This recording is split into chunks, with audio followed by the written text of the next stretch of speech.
Hello hello hello hello. Basic computer सीखना चाहते हैं और इस तरह से सीखना चाहते हैं कि बहुत बेसिक से लेके स्टार्ट हो और अपन पूरा डिटेल में इसको लेकर जाएं। तो आज से ये जर्नी अपन स्टार्ट कर रहे हैं और इसमें अपन एम एस वर्ड से स्टार्ट करेंगे। एम एस वर्ड का जो काम होता है वो डॉक्यूमेंटेशन का काम होता है और उसके बाद में फिर अपन पावर पॉइंट की बात करेंगे और पावर पॉइंट को भी अपन बहुत डिटेल में लेकर जाएंगे क्योंकि इस पर हम प्रेजेंटेशंस बनाते हैं। कंपनीज़ में जो प्रेजेंटेशंस की ज़रूरत होती है वो अपन पावर पॉइंट में बनाते हैं और उसके बाद में फिर अपन स्टार्ट करेंगे एक्सेल को। और एक्सेल भी हम बेसिक से लेके एडवांस तक जाएंगे जिसमें एडवांस एक्सेल भी कंप्लीट होगा और अपन इसमें सारे फार्मूलेज जो यूज़ होते हैं वो भी अपन कंप्लीट करेंगे और डेटा एनालिटिक्स के लिए भी डेटा जो इनसे अपना एक्सेल यूज़ होता है तो वहाँ तक अपन इसको लेकर जाएंगे। तो आज ये पहली जर्नी है और इस जर्नी को आपके साथ स्टार्ट कर रहे हैं तो बने रहिए हमारे वीडियो में। और चलिए स्टार्ट करते हैं, ज़्यादा वेट नहीं करेंगे। Best of luck for you and for your future. Thank you. Hello everyone, कैसे हैं आप लोग? स्वागत है आज आपका हमारी इस नई वेब सीरीज में जिसका नाम है एम एस ऑफिस।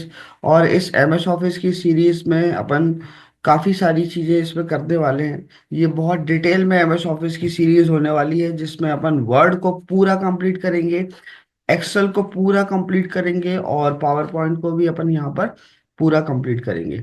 देखिए, यहाँ पर अपन जब बात करते हैं वर्ड की, एक्सेल की, पावर पॉइंट की, तो सबसे पहले अपन यहाँ पर सीरीज में स्टार्ट करने वाले हैं एम एस ऑफिस में वर्ड को। और वर्ड को ओपन करने के आपके पास में अलग अलग तरीके होने चाहिए। सबसे पहले आपको ये देखना है कि क्या आपके पास में एम एस ऑफिस इंस्टॉल्ड है, और नहीं है तो सबसे पहले आपको एम एस ऑफिस को इंस्टॉल करना होगा। और अगर एम एस ऑफिस आपके लैपटॉप में इंस्टॉल है, आपके कंप्यूटर में इंस्टॉल है, तो फिर हम इसको स्टार्ट करते हैं। तो चलिए देखते हैं कि हम एम एस ऑफिस में एम एस वर्ड को कैसे स्टार्ट करेंगे। तो एम एस ऑफिस में वर्ड को स्टार्ट करने के लिए सबसे पहला तरीका जो मैं आपको बताने वाला हूँ, यहाँ पर आप स्क्रीन पर जाएंगे और स्क्रीन पर जाकर आपको क्या करना है, राइट टिक करना है। राइट टिक जैसे ही आप स्क्रीन पर राइट टिक करेंगे तो आप देखेंगे कि यहाँ पर आपके पास में एक ऑप्शन देखने को मिलेगा, न्यू। न्यू और न्यू पर आप जाके देखेंगे तो फिर आपके पास में यहाँ पर एक ऑप्शन मिलेगा जिसका नाम है office, Microsoft office word document, Microsoft office word document. अगर आपके लैपटॉप में, आपके कंप्यूटर में एम एस ऑफिस अगर इंस्टॉल नहीं होगा तो ये ऑप्शन आपको देखने को नहीं मिलेगा। तो आपको कोशिश ये करती है कि आप ये पहले देख लें, अगर आपके पास इंस्टॉल्ड है तो ये आपको जरूर मिल जाएगा। तो यहाँ से हमको वर्ड को क्लिक कर लेना है। तो देखिए, जैसे ही आप क्लिक करते हैं तो ये अपने पास में स्क्रीन पर आ जाता है। और अगर आप यहाँ पर देखेंगे तो ये कुछ Microsoft new office word document के नाम से यहाँ पर आया है। ये देखिए, अब इसको जो है हम क्या करने वाले हैं, इसको अगर आप ओपन करते हो तो देखिए, मैं डबल क्लिक यहाँ से करूंगा इसको और ये ओपन हो जाएगा। ये देखिए, ये यहाँ से ये ओपन हो गया कुछ इस तरह से। पर आप देखोगे यहाँ पर तो ये लिखा हुआ है Microsoft new Microsoft office word document, है ना। अगर मैं इसको यहाँ से कट करता हूँ तो इसका मतलब है कि ये यहाँ पर सेव्ड हो चुकी है मेरी फाइल। और अगर आपको फाइल को चेंज करना है, इसके नाम को चेंज करना है, तो फिर हम इसके नाम को भी यहाँ पर चेंज कर सकते हैं। आपको राइट टिक करना है, इसको सेलेक्ट करना है, फाइल को राइट टिक करना है और राइट टिक करके आप यहाँ पर नाम भी चेंज कर सकते हो। मैंने रीनेम कर दिया और सपोज कीजिए मैंने नाम डाल दिया इसका NITDP भोपाल और हमने इसको सेव कर दिया। तो आप देख रहे हो ये माइक्रोसॉफ्ट का ये NITDB भोपाल के नाम से ये डॉक्यूमेंट सेव हो चुका है। अब सपोज कीजिए हमने इसको कट कर दिया, डिलीट कर दिया।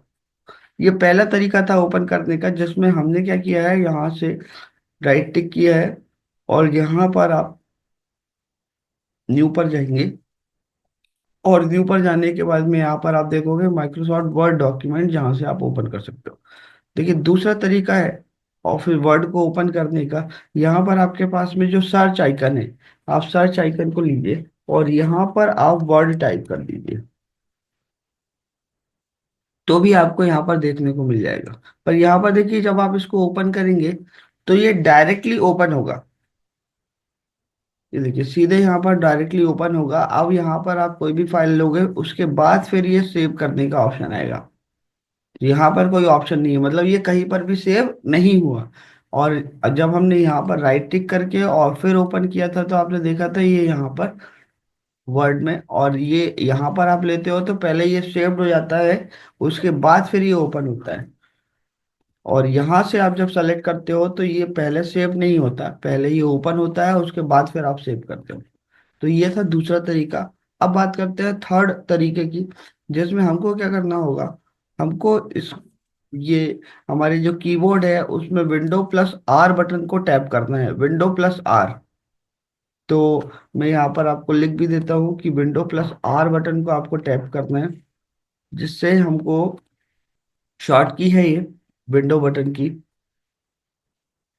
Window plus are. और जब भी आप विंडो प्लस आर बटन को टैप करेंगे तो देखिए यहाँ पर कुछ ऐसा आएगा। और यहाँ पर आपको क्या लिखना है, यहाँ पर आपको लिखना है win word, win word, win word. और फिर आप इसको ओके करेंगे तो आप देखेंगे कि ये यहाँ पर फिर से ओपन हो जाएगा। तो ये थर्ड तरीका है। जो तीसरा तरीका है जिसमें कि आप एमएस ऑफिस को ओपन कर सकते हैं।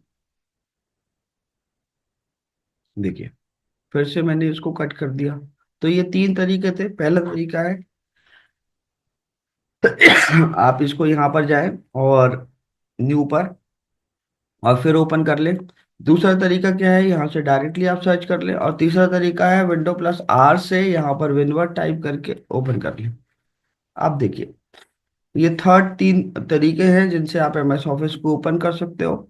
अब थोड़ा सा और आगे बढ़ते हैं। और यहाँ पर आप देखेंगे मैंने न्यू पर गया, और न्यू पर जाने के बाद में मैं यहाँ पर एमएस ऑफिस वर्ड डॉक्यूमेंट को ओपन कर लेता हूँ। यहाँ से अपन रीनेम भी कर लेते हैं, NITDP भोपाल के नाम से मैंने इसको सेव कर लिया। अब मैंने इसको यहाँ से डबल क्लिक किया और ओपन करता हूँ। तो ये कुछ इस तरह से हमारा एमएस ऑफिस ओपन हुआ है। इस एमएस ऑफिस में आपको थोड़ा सा GUI के बारे में बताता हूँ मैं। GUI का मतलब होता है graphical user interface, GUI graphical user interface. जो यहाँ पर आप देखने को मिल रहा है that is GUI graphical user interface. और यहाँ पर ये जो आप सबसे पहले देखोगे तो ये क्या है, ये एमएस ऑफिस की ऑफिस बटन है। और इस बटन के अंदर भी काफी ऑप्शंस आपको देखने को मिलेंगे। जैसे हम यहाँ पर इसको क्लिक करते हैं तो आप देखेंगे यहाँ पर कितने सारे ऑप्शंस हैं न्यू करने के लिए। मतलब आप न्यू ओपन कर सकते हो, कोई फाइल को नई ओपन बनाना चाहते हो, ये यहाँ से नई फाइल मिल जाएगी आपको ओपन। जो भी फाइल सेव्ड है वो यहाँ से आप क्लिक करेंगे और यहाँ आपको प्रॉम्प्ट करेगा कि कहाँ पर सेव्ड है, वहां से आप ओपन कर सकते हो फाइल को। और थर्ड ऑप्शन आपको मिलता है सेव, आप यही वाली फाइल को सेव कर सकते हो यहाँ से। और फोर्थ ऑप्शन होता है, देखिए ये ऑलरेडी सेव्ड है ना, ये डेस्कटॉप पे ऑलरेडी सेव्ड है ये वाली फाइल, इसलिए हमको यहाँ पर ऑप्शन में सेव करने को मांग रहा है। पर मान लीजिए सपोज कीजिए कि मुझे ये फाइल डेस्कटॉप पे सेव नहीं करनी है, किसी C ड्राइव में, D ड्राइव में, E ड्राइव में, कहीं और लोकेशन पे इसको सेव करना है। तो उसके लिए फिर हमको यहाँ से करना होगा सेव एज। तो जैसे ही आप इसको सेव एज करते हैं तो फिर देखिए फिर ये ऑप्शन मांगता है कि आपको कहाँ पर सेव करना है। अगर मैं यहाँ से इसको F ड्राइव में सेव कर देता हूँ तो फिर ये हमको अब मैंने इसको F ड्राइव में NITDP भोपाल के नाम से सेव कर दिया। अब आप देखेंगे कि ये जैसे ही मैं इसको यहाँ से कट करता हूँ तो ये F ड्राइव में आपको मिल जाएगी। और यहाँ से आप देखोगे ये प्रिंट का ऑप्शन है, हम प्रिंट करके भी देखेंगे। प्रिपेयर, प्रिपेयर के ऑप्शंस में हम कुछ प्रिपरेशन करके देखेंगे। आप सेंड करना चाहते हो तो यहाँ से सेंड भी कर सकते हो। पब्लिश करने के लिए हमको बुक जैसे या ब्लॉग जैसे पब्लिश कर सकते हैं। क्लोज करेंगे तो यहाँ से क्लोज हो जाएगा। ये यहाँ पर आप देखेंगे ऊपर वाला ऑप्शन है, इसको अपन कहते हैं क्विक एक्सेस बार। क्विक एक्सेस बार, इसको कहते हैं क्विक एक्सेस बार। क्विक एक्सेस बार में देखिए पहला ऑप्शन है हमारा सेव। तो यहाँ से आप सेव कर सकते हो डायरेक्टली, फिर आपको यहाँ जाके सेव करने का ऑप्शन नहीं मिलता, आप डायरेक्टली यहाँ पर सेव कर सकते हो। दूसरा यहाँ पर देखिए अंडू, अंडू से आप अंडू कर सकते हो। और देखिए जैसे ही मैंने अंडू किया तो यहाँ से जीवाई जो लिखा था हमने वो हट गया। वापस आप यहाँ से रीडू करते हो तो जो जीवाई है वो वापस आ गया। अंडू का मतलब होता है एक स्टेप पीछे, इसकी शॉर्ट की होती है Ctrl+Z।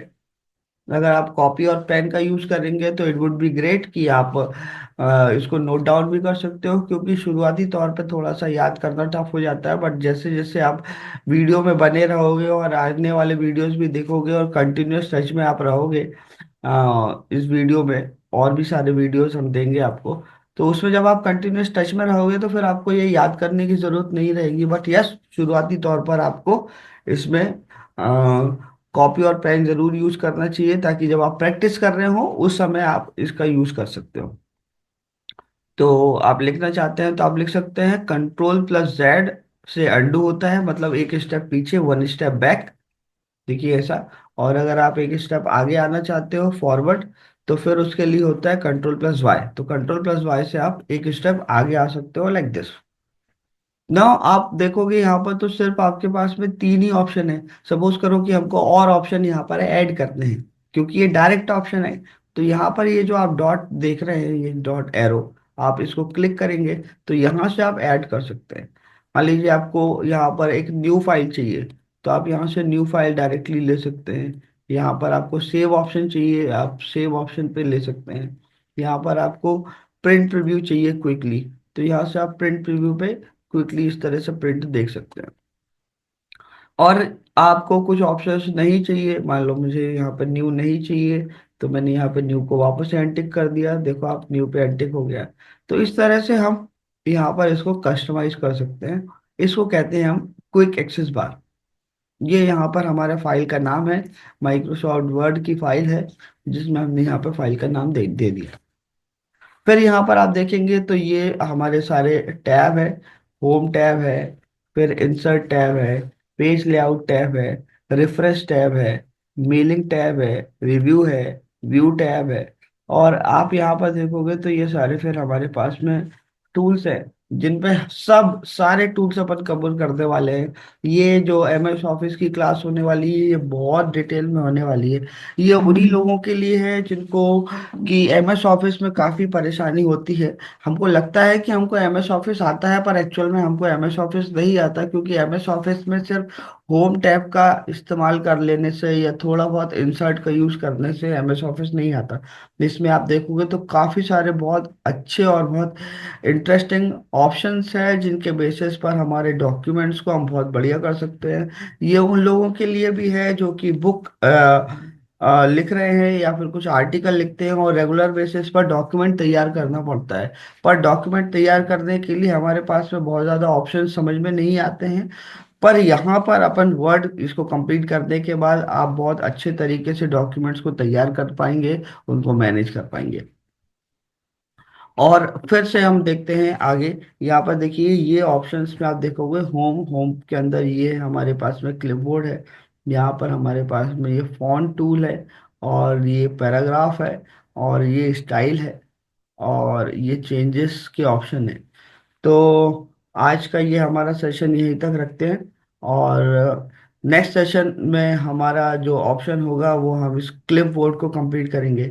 और इस क्लिप बोर्ड को कंप्लीट करने के बाद में फिर हम यहाँ से फ़ॉन्ट को कंप्लीट करेंगे, और ऐसे ही बारी बारी से हम सारे के सारे ऑप्शंस को कंप्लीट करेंगे।